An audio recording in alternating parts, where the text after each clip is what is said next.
Hello, Gemini. Great to have you here. My name is Shauna. Today's reading is a general love forecast for November 2025.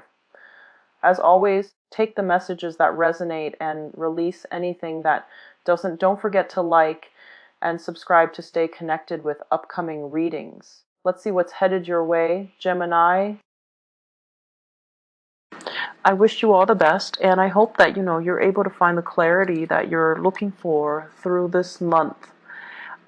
First off, while I was shuffling these cards, I just feel like this big, heavy, dense cloud that's kind of weighing over some of the decisions that you're making for this month. I'm also feeling like pressure around the chest area, and I feel like this might be a situation that is where your heart and your head are not in alignment with each other. It's sort of like, on the one hand, I have to do this because, it's expected of me. But on the other hand, my heart is being pulled in this other direction. So what do you go with, right? And hence the head and the heart tension. And I also feel as if some of you are keeping things, your emotions, your intentions, your feelings, your thoughts, very, very close to your chest. And so there's this immense sense of tension in the chest area. I know it sounds silly, but if you ever find yourself alone or you're driving in your car, just, turn on the radio and just scream it out, or even, sing along really loudly to a song on the radio. It's going to help. It's going to relieve a lot of that stress on your chest area, okay? And then if you ever are in a place where you feel like no one's watching, you can scream. Just scream it out. Just get it out of the way, because I feel like your throat chakra is being blocked, as well as that solar plexus, okay? Make sure that you have an outlet for your emotions. Make sure you have an outlet for things. Make sure that you're not keeping everything so bottled in. Find somebody to share with, to confide in, okay? First off, I feel like this is going to be a very big, momentous month, and I feel it is like that for all the air signs. I'm getting repeats in cards, in themes and, energies. I did the Aquarius reading, and I feel like it's coming up in this reading as well. Haven't done Libra yet, but we'll see. What I'm feeling as well is, once again, we're talking about the sun and the moon. This is the way that other people see us, the exterior, the veneer, the things that are tangible, the things that are very apparent when they physically see us. Okay, they see you as someone who's very successful, have a tremendous amount of wealth, happy-go-lucky, carefree, optimistic, really fun and exciting, and just amazing to be around. Okay, so you exude a lot of confidence, and then on paper or in person, you look like you're very determined. You look like you run the show. You make the executive decisions. You're a force to be reckoned with. And you're so disciplined, and you're so like driven and motivated and, to succeed. That's the way that other people see you. And you are all of these things. You are all of these things as well. So on the surface, this is what it is. But then beneath the surface, what I have here is the moon in the reverse position. And I feel like it's almost, the sun and the moon right on top of each other in perfect alignment. And it just seems as if, the professional life, everything's going really well. But emotionally, something is bothering you. Something is missing. And it could even be that sense of, where's my tribe? Where are my people? Where is that one person that can, complete me? As a sign of duality, like you and the Piscean people, you want that strength in numbers. You want that person that telepathically you can communicate with, kind of like the twin, the alter ego, or the person that just like instinctively just gets you. You don't have to say more than like, in 10 words or less. They just get you. You don't have to over-explain. You don't have to argue. You don't have to like school them on, what you're thinking. You don't have to worry that they're going to judge you. You don't have to worry that they're going to treat you, like super nice to your face and then stab you in the back. So you're looking for that kindred soul connection, that soulmate. And I feel for many of you, it can feel, as the sign of duality, it can feel very empty and lackluster when the other person's not in the picture. So what I feel is there is somebody here that is in your life that you feel this way with, you have this perfect affinity with. But for whatever reason, there might be some things. It could be your professional life that's preventing you from coming together. You're kind of conscious about, how is this going to look professionally? Is this going to, hinder my progress professionally? If I get involved with them, is that going to really hurt my chances? So I see many of you doing some deep re-examination or some deep, heavy thinking. What do I do? On the one hand, there's this really strong connection. This person just gets me. But on the other hand, I can't get involved because of social, cultural expectations as well.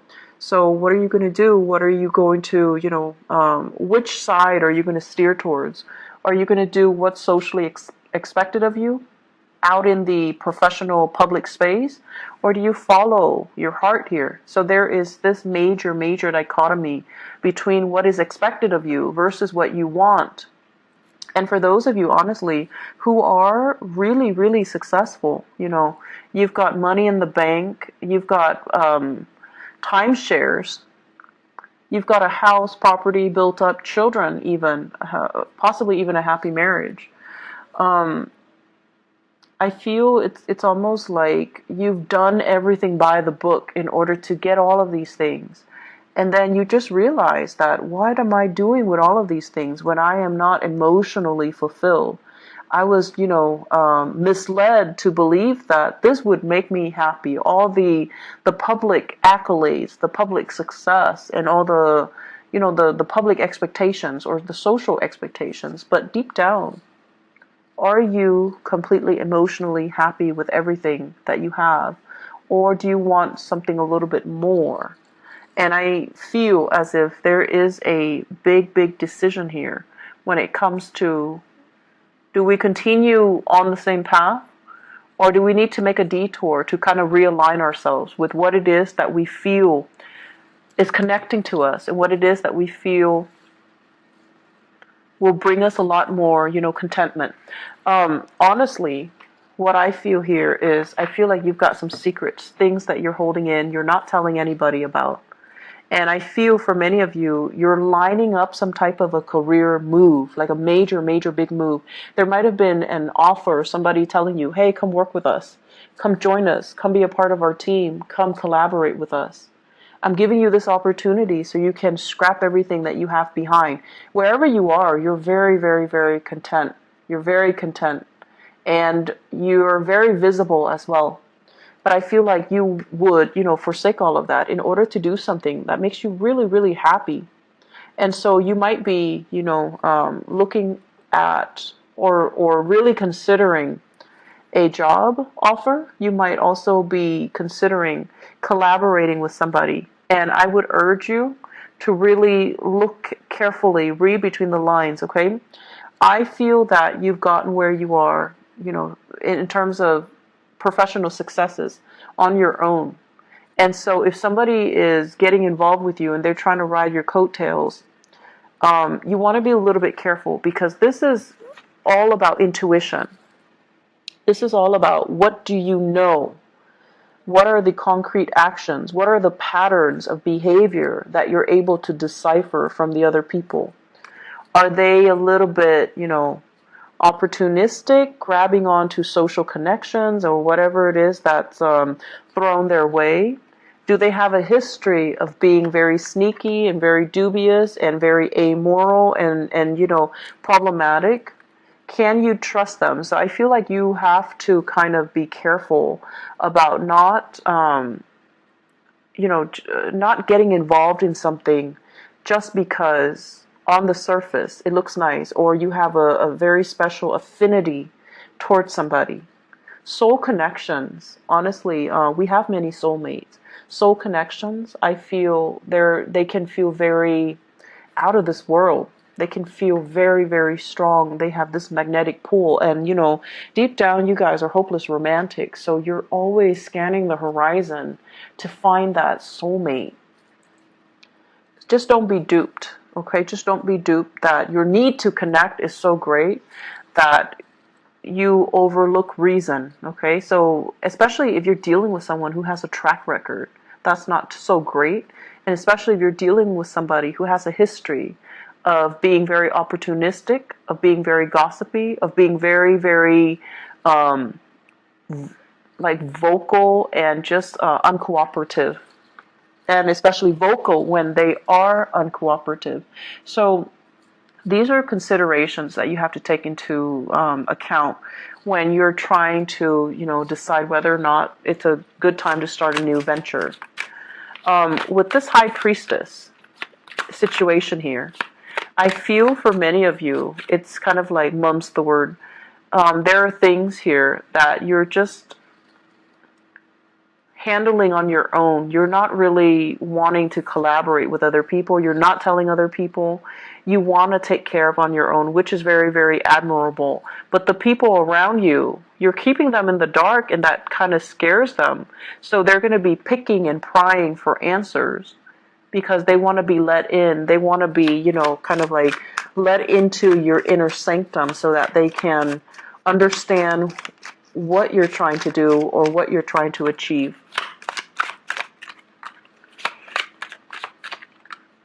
I feel for many of you here, we have a water sign, first of all. And the water sign, this is a Pisces, a Cancer, or a Scorpio. The hangman deals with a sacrifice, okay? This can be a sacrifice for the greater good or the sacrifice to appease another person. Many of you are involved here with a water sign, Pisces, Cancer, Scorpio. And this is a relationship where I feel like, as an air sign dealing with a water sign, I feel like they're making very great emotional demands on you. They could also be very emotionally like kind of up and down as well. When you're with them, they feel very secure. And then when you're out of the picture, they feel very insecure.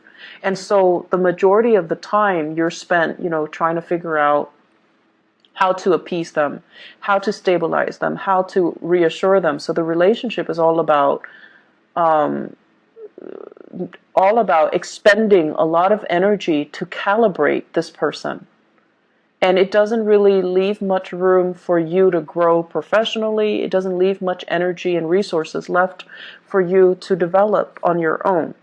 And so you have this person that is really caring. And I feel as well, if this is not a love relationship, it's somebody within your family unit that you really care for that might be undergoing some type of health issues, or they are affected by some health issues of other people that they care about, and they're not operating at their best for this month. So there's like heavy dealings with this water sign, and it just seems to me as if there are things that you're not able to tell them. There are things that you're trying to help them with, and I feel like it's becoming a big burden on you, and you're not able to voice and verbalize the fact that, I'm a little overwhelmed. I don't know what else I can do.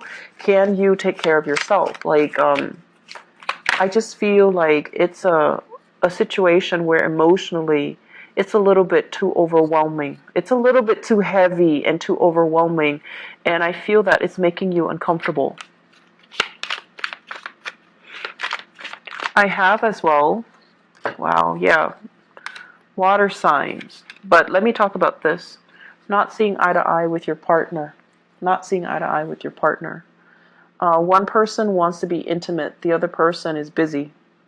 One person is like feeling amorous, and the other person is like dealing with the kids, for example.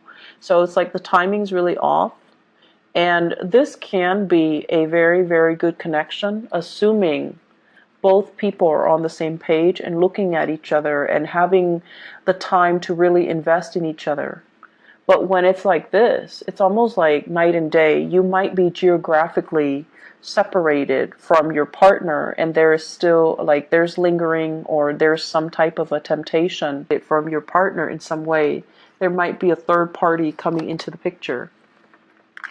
I'm also sensing as well, some of you might be dealing with this earth sign here, Taurus, Virgo, Capricorn, Sun, Moon, or Rising. And this can be the person that is also emotionally very, very distraught. They're emotionally unstable. They're very concerned. They're very worried. The things that they are worried about, as is the nature of the King of Pentacles, they're worried about their public image. They're worried about their finances. They're worried about, their livelihood, and the really superficial things that you don't think really matters in the long run. So you're dealing with somebody like that, and I feel like they're looking for answers, and they've got you a little bit emotionally just out of sorts. Okay, it's like you have to answer to this person, and they're relentless. They don't really they don't really take no for an answer. They're relentless, and if it's personally affecting their financial stature or their professional image, they're not going to take no for an answer. They're going to be very pushy about, getting an answer out of you. And I also feel as well, it's a third party coming between a couple. Third party coming between a couple. So you've got a lot of things that you're keeping hidden for this month. And I also feel as if the people that you feel like you can confide in, they're not there. Okay? And I almost sense like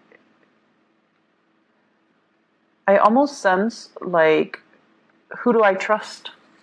Who can I trust? Who do I trust? The sevens are a very spiritual number. First of all, this is like, the things that you can physically see.